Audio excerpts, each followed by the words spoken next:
For those who haven't joined us previously, essentially London Tech Leaders is a growing platform for heads of transformation leaders, CXO kind of level, board level discussions. And it's an opportunity to discuss the latest industry trends in the market, challenge conventional thinking. But when we go back to kind of in-person events, it's a real opportunity to network with your peers, where you might not get to do so on a day-to-day basis. Okay, let's crack on. So we've got a few questions as advertised. At the moment, it's been reported that there's been a 41% increase in cybercrime during the pandemic period. I mean, cybersecurity is a big issue. It seems to be evolving daily. Today, I've had to deal with some cybercrime in my organisation. I know that my colleagues will have elsewhere as well. It's happening all the time. So, you know, what can we do about that? What level of investment do we need to make here? How important is it? You know, what sort of things can we do to tackle the increase in data breaches and general cybersecurity problems? Jacob, do you want to tackle that one for us first? Yes, I mean, that's a very interesting challenge, cybersecurity, because it is constantly moving, it's getting very sophisticated, it's getting harder, and therefore it needs to be carefully managed and proactively managed. I came across an interesting quote. I mean, this is a very extreme view, but this quote from an American computer scientist, Gene Spafford, who once said, "The only truly secure system is one that is paired off, cast in a block of concrete and sealed in a lead-lined room with armed guards. And even then, I have doubts." So this is an extreme view, but it just sets the scene, I think, in my view. Look, most organizations recognize the importance and the threat of cybersecurity, and especially in regulated environments. Many organizations have been through the process of assessing their maturity. That normally leads to an understanding of the weaknesses that they've got, and then building some sort of a cybersecurity remediation program to address those weaknesses and increase the maturity around prevention, detection, and response. And many organizations go through cybersecurity incident drills and what have you. And the approach is getting more advanced. People are looking at threat-led testing. You know, CBEST is the best kind of known framework for that. But in general, when you look at the maturity within certainly financial services, based on the most recent FCA PRA kind of survey done on this, you wouldn't be surprised that a number of organizations are still in the kind of low to medium maturity score. This is why organizations are spending more money in their budgets, allocating more money in their budgets for cybersecurity programs in order to address that. But it's interesting you mentioned COVID. So when you look at COVID, you lay that on top, it adds another layer of complexity, because there's a significant increase in cyber attacks as a result of COVID. Some of them have been opportunistic, because many companies have had to send people home to work from home, and that's been done rapidly, stood up remote working practices, and some hackers are taking advantage of that. See, the reduced consumer spending is causing these hackers to look at other ways of revenue, if you like, themselves, as well as organized crime, looking at companies in desperate situations. And of course, the other thing which is really important is many organizations are focusing more and more on their digital channels. Hence, if not done right, they may have vulnerabilities which would impact their cybersecurity posture. So a very interesting topic. It needs a lot of focus. It's an inherent risk, so it needs to be managed continuously. I don't think there's an end to this. This is an ongoing process that organizations need to be investing in. Okay, that's really great. You mentioned, you know, it can be a heavily regulated world. Yeah, Des, that's a world that you know very well. You know, lots of regulations in your industry that you're in and have been. How does cybersecurity, you know, is there a difference for you? I noticed you nodding when Jacob was like, it's a continuous thing. So how do you approach that? What's your experience there? Yeah, I mean, I agree with a lot of what Jacob has sort of articulated there. I think I always look at cybersecurity as it's like walking up a down escalator that just keeps getting faster. So whatever you did last year isn't going to be enough to do this year, and I think the challenge is that as we start to move more of our business workflows and businesses, and COVID's escalated this quite quickly. Everybody's now working from home, and I think Jacob talked into that. But also, businesses are changing their business models. We're seeing much more a huge increase in internet financial traffic going into people's homes. The security that's required around. From a business perspective on those workflows that you weren't even using previously, or they were side channels for you, whereas now they're primary channels. I think from a regulatory point of view, the regulators continue to adapt and adopt as we go. The analogy of the downward escalator, walking up the downward escalator, applies to regulators as well. That they're continually looking and reassessing the position of organisations. We work very closely with the financial, the PRA, and other regulators around helping them understand what we're doing to help adapt some of the white papers or views that they're taking on things.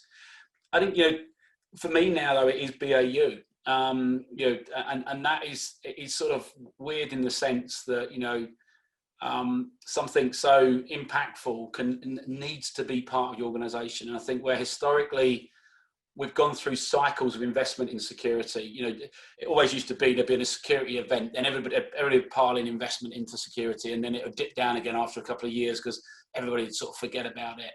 Now I think it's a continual grind, and I think the switch between cyber transformation programs or cyber programs and your run organization, and actually embedding that into your run organization where they're continually doing the things you used to do through projects, is one of the key switches I think that we're making.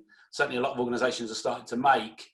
That starts to land differently because where you invest, for many organizations, your investment budget and your OPEX budget are seen as very different, and starting to talk about switching capital spend and investment spend into more of an operating cost spend is one that a number of organisations are struggling with, because you start to see those numbers and what you've got to do to protect the organisation. And you've got to balance those out with other operational risks that the organisation's got. And I think that's the other thing I'd add is, security needs to be at the risk table. It's not an IT thing. It's a business risk thing, and it needs to be alongside all of the other risks around, whether that's operational, whether it's financial, whether it's regulatory. It needs to be on that table and in that conversation, because actually it sits across all of those. There's a lot of nodding around the room as you said that. I think as technology professionals, we spend a lot of our life trying to get some alignment and some shared ownership on many issues with our wider business colleagues. I think that's a really important one. But so far, I think Jacob and Des have given a good solid view of the CIO, CTO kind of view of the world. We need it to be secure. It's a continuous improvement thing.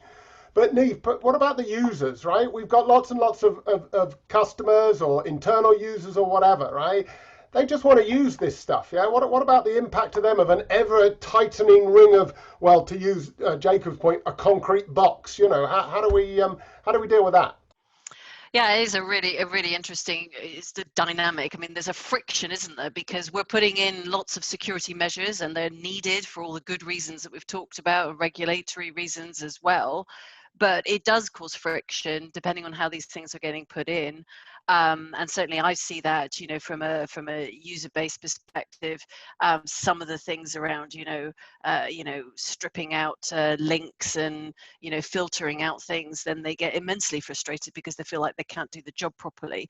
And so I think as a CIO, you've always got to sort of try and balance that a little, because if you make it too hard for people to do the job, then they just find workarounds. They find other hacks or other ways to, work around the system. So, for me, it's always about this frictionless IT, and how can we get security so that it's almost invisible to the end users? It's kind of there, but they're not having to try and engage with it, or it's not becoming an irritation to them. Some of that is about a communication, and as we've talked about, Des talked about, the education and the business owning it as well. And some of it, I think, is about just getting smarter with some of the technology we put in. Okay, that's great. I think the one of the things about that is we were talking about engagement with the wider businesses, and I think, you know, nowadays, particularly in the e-commerce worlds or the worlds where we have, you know, where we're trying to get people to transact with us or engage with us, we're worried about attrition, we're worried about conversion, we're worried about all of those things. And, you know, you're saying we've got to navigate some of those, Niamh, and I think that's true. The point that Des made about being engaged, Phil, we've got a question from David Linwood. He's saying, does the panel think that the business units understand their role in cybersecurity properly, especially in working out strategies should a cyber event occur? So what do you think about that? Do we have to drag our business counterparts along, or are they getting it more, do you think?